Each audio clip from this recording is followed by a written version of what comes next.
साहेबांना दैवत म्हणून महाराष्ट्राला संभ्रमात टाकू नका. दैवताला मंदिराबाहेर काढायला निघालात. तुमची प्रत्येक भूमिका दैवताच्या विरोधातच होती.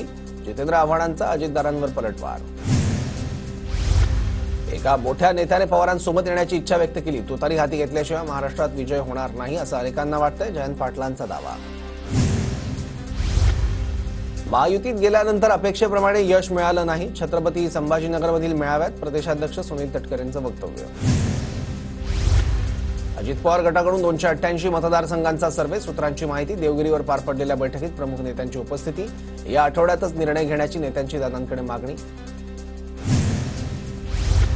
मवियाचं 70% जागावाटप पूर्ण झाल्याची माहिती. 31 सप्टेंबर 1 ऑक्टोबर रोजी मुंबईतल्या बैठकीत अंतिम निर्णयाची शक्यता. येवल्याची ओळख पैठणीची, मात्र आज विश्वासघाताचा वास येतोय. अमोल कोल्हेंची येवल्यात छगन भुजबळांवर टीका.